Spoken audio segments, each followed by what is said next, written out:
Hello everyone and welcome to Fire Talk with Chief Mark McCluskey. I'm your host, Public Safety Information Director Larry Flowers. First off, we're going to be talking about the calls for service for the month of April. We're going to jump right into it, Chief. Yeah, April this month, our calls were down just a few, maybe a couple of hundred. Still a pretty busy month though. Right.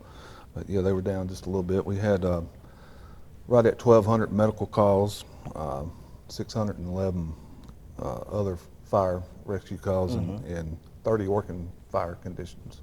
Yeah, a total of 1,832 calls for service for the month. Still a lot of calls though. Still a lot of calls. I think last month we went over 2,000, so yeah, Right. Still a lot of calls. Right.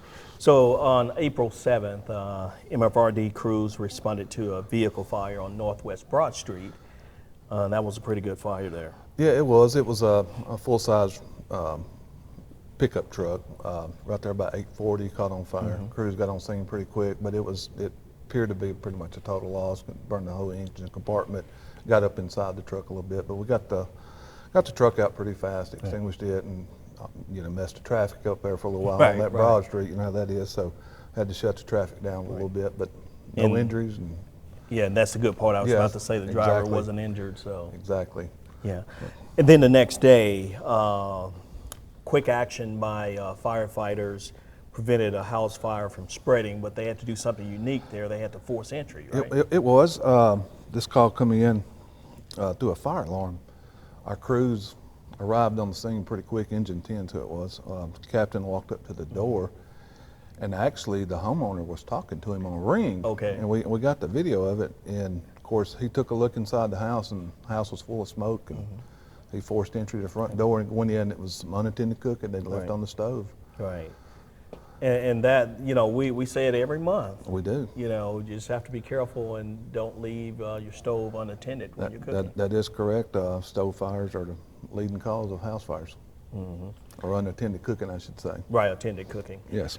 And then a couple of weeks later, residential fire, and on April 20th. Yes, that was a fire, I believe to be in the bedroom.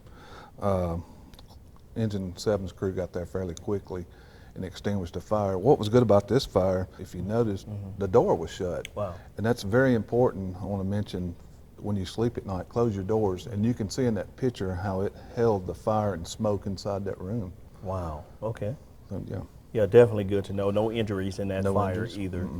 April 23rd, responded to the Goodwill on South Church Street, another vehicle fire. Well, actually, it was on Thompson Lane. Oh, Thompson Lane. Yes. Okay, that location, there is a second location. There is a location right next door to our administration. Okay. And that's what kind of made it odd. I think it was Clay Malone, our assistant fire marshal, walked outside, and it's like, car on fire over here. Right, and, right.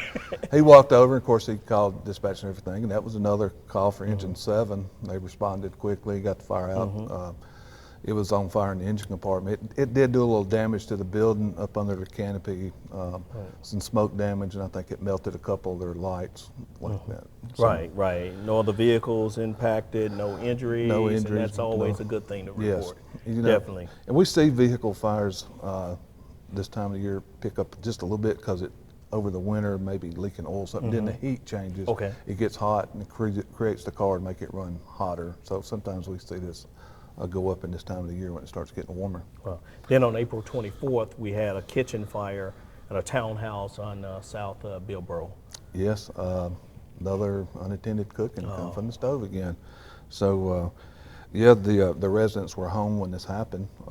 They evacuated quick. We got there real quick on the scene, extinguished the fire, just sustained a little bit of fire damage to the stove, but a little smoke damage throughout the house. Okay. So. Another townhouse fire on April 28th on Old Castle Drive? Yes, that's correct. I believe that was a room and content in a bedroom. The residents noticed it was on fire, and another good thing about that, they closed their door when they saw it. So that helped keep the spread of the fire and smoke throughout the house and saved a lot of damage to the house. But it was confined to that bedroom upstairs. A little bit of smoke damage throughout the house, but not near what it would have been if we hadn't closed that door and everybody got out and no one hurt. Right. So the tenants, as well as their animals, 2 dogs, yes, were able to get out. Yeah, that's right. Had a couple of dogs that got out safely. That's true. And on April 28th, the same day, John Pittard Elementary School, there was smoke in the building, and you know, whenever you hear smoke, fire, school, Yes. school is in session, you know. Well, what's so different about it being a school, you think about younger kids, a lot of kids in one area. So when you hear that, you know, we send a lot of trucks for the extra manpower, those type of calls. Right. But luckily it was just a motor on the HVA system had burned out and put a little smoke in the hallway. I'll give shout outs to them, John Pittard School. All the kids were evacuated out of the school from the fire alarm, done a great job. And fire codes require them to do fire drills 12 times a year. So they were all out of the building and done a good job doing that. Wow. It was a busy day on April 28th. Yeah. Another vehicle fire. This one was another on one. 24. It was. The vehicle, I think, was a total loss, I'm pretty sure. But the aggravation of having one on the interstate is we don't have water supply out there. So we have to send a couple trucks to make sure we have enough water. And of course, anytime you have a fire on the interstate, it's going to affect the traffic, have to shut down the interstate. And so it causes a big traffic hazard. Next day on Joe Bond Trail, there was a residential fire that we responded to there. Yes, that is, Joe Bond Trail is very close to our Station 5 on Florence Road. The call come in, they arrived on the scene, already had fire coming out of the front window of the house, the roof of the house.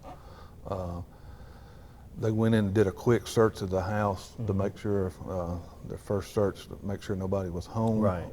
Ended up not being on that first search. Of course, they did a fire attack. Second crew come in, did a secondary search. But yeah, it was a house it was probably 50% burnt, but the guys and gals did a great job of getting there because the fire was way ahead of them putting the fire out. Also, there was 3 dogs involved in that fire, and they were all had gotten out the back door to a doggy door, I believe, so they were all safe. Right. And crews were on scene a little longer because they were making sure all the hot spots were out. Yes, of course. I always do that. You know, once you get your fire out, you got to go back and kind of dig through it and just make sure.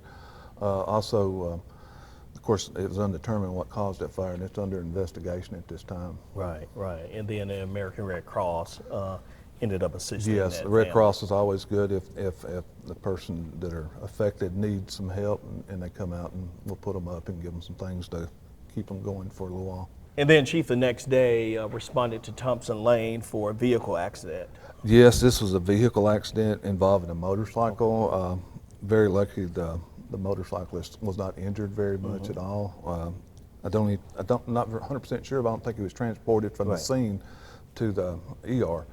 But you know, it's that time of the year. Keep an eye out for motorcycles. You have to. They're out there. The weather's getting nice.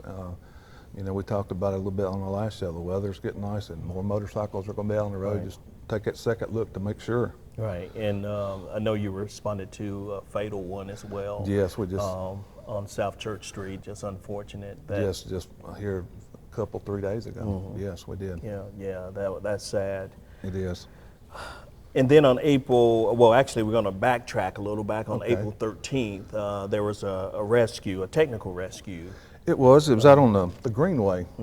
We had a bicyclist, for some reason, don't know, he run off the embankment, had a bicycle wreck, and he was pretty good little drop off, and he was injured a little bit, and he was down at the bottom of the drop off cliff or whatever at the creek. So we had to send some of our rescue guys out and get them. That's where we have our ATVs that we use on the Greenway. That's equipped to transport patients on the back of them. So we send those out on the Greenway when we have calls. They found him, had to use some rope rescues in the Stoltz basket to get him up back and transported him. So that's why these guys and gals stay in shape.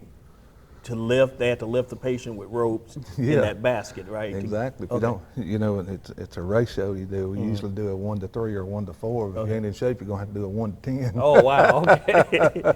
Okay. Well, we're glad that that bicycle rider is okay. Yes.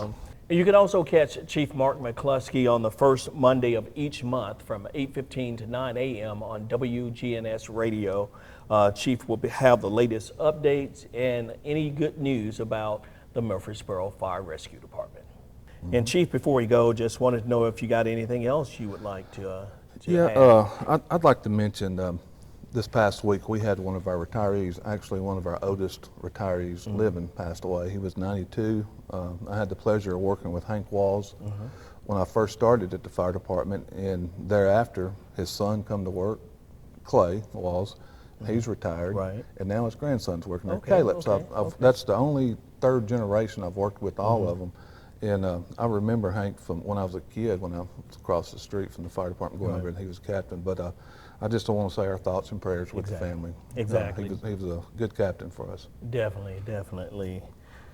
And we want to thank you for tuning in to this episode of Fire Talk with Chief Mark McCluskey. We hope you found our discussion enlightening and informative, and hope you come back next time and join us. Now, you can also catch us for more engaging conversation on City TV, as well as you can catch Fire Talk on the City of Murfreesboro social media channels and YouTube channel as well. I'm Larry Flowers, and on behalf of Chief Mark McCluskey, we appreciate you joining us. See you next time.